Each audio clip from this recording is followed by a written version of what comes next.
Representative Ilhan Omar has been unapologetic in calling for a ceasefire, for an end to the ever-increasing number of Palestinian civilians that have been killed in the most recent violence between Israel and Palestine.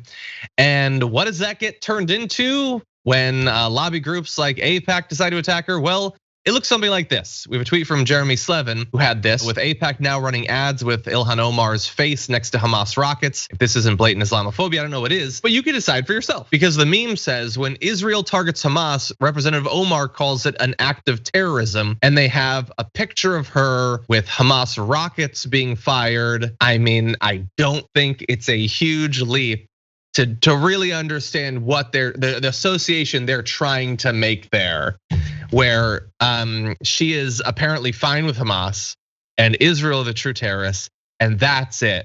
It's as simple as that. That's what she actually believes they would have you believe, Aida. You know, people spend so much time creating all this stuff to demonize these women that be spent to making America better for the American people. And it's just so much effort that goes into, I mean, it feels very, very violent. Like they really wanna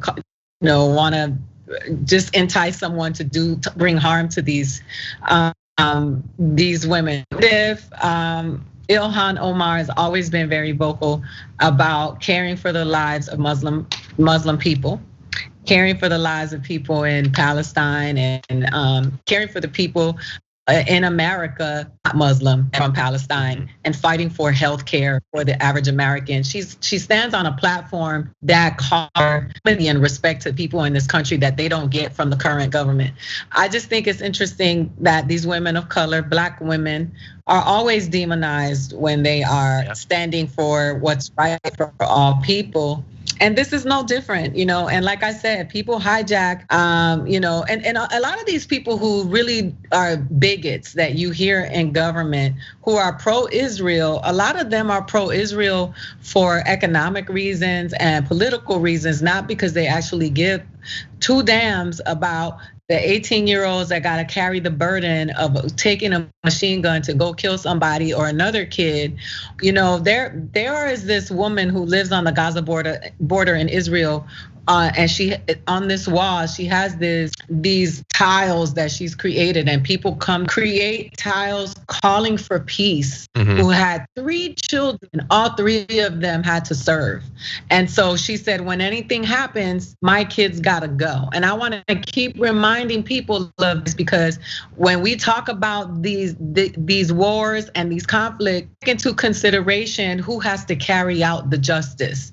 It's not the cool politician with the nice suit who has security and a nice car riding around town who's doing it. It's people's children are going out there to fight these wars that they have nothing, they don't stand to benefit from. They are only being brainwashed into believing that they're fighting for their freedom, and they really don't understand that it's the other people's freedom who's being compromised. So when I hear Ilhan and I hear Rashida and I hear AOC and I hear Bernie, finally people speaking up and being able to take into consideration that yes, the people that live in Israel are human beings, but so are the people in Palestine. Those are people, and even if the government is corrupt and shady, the people are the ones paying the price. And it doesn't surprise me that they've been trying to get rid of these people, because they don't care about the fact where these people stand on this conflict. John, you know that they feel these people are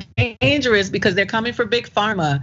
They're coming they want health care for all people. They want they want law enforcement that's fair and just to Black people and people of color. They are calling on all of the things that target their wallets. And that any opportunity that they get to take these women down and these people down, they use it, because these people are a threat to their pocket. And we need to keep that in perspective. Yeah, because they speak up, they speak effectively, they refuse to be silenced. I do have to say, I'm glad that we've gotten a couple of years into this, but there's obviously so much insanity and so much hate against these women that, I'm just constantly worried for them. There was a we'll return to this in a second, but there was this breaking news story that this right winger put out about AOC, how she'd parked her Tesla. And obviously that's a really weird thing to label as breaking news. But when I saw that story, I thought, oh God, she's just driving around. Like, I don't want her running into Whole Foods or whatever, because I'm terrified some insane Tucker Carlson fan is gonna see her and do something crazy. Or with Rashida Tlaib, or with Ilhan Omar, or God knows soon it'll be for Cori Bush. And God help us if Nina Turner becomes a representative, because it's gonna be the same thing. Like, I'm just so worried that they're out there and they're not like you think, oh, they're representatives, they're surrounded by bodyguards and everything. No, that's not really how it works. And so I've been very terrified about that.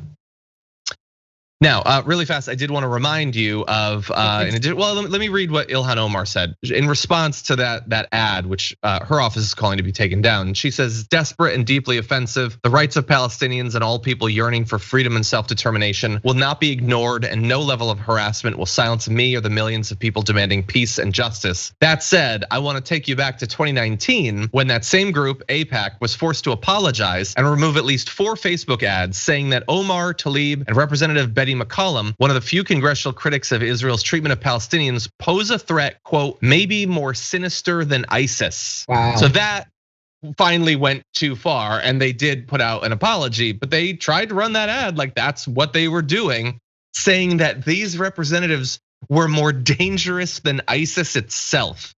So maybe they've dialed it back slightly, just putting her face next to Hamas rockets. Knowing full well how the American people and conservatives would respond to that. But yeah, this is disgusting. Facebook needs to get rid of these ads this time around too. I think we probably agree on that.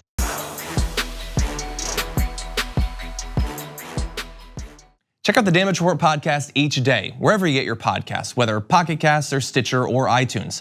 You can join me as I give you the news and stories you want, with a range of co-hosts and interview guests jumping in on the fun each day. Again, that's the Damage Report, wherever you get your podcasts. And if you get them at iTunes, don't forget to rate and review. Sometimes I'll read them live on the show.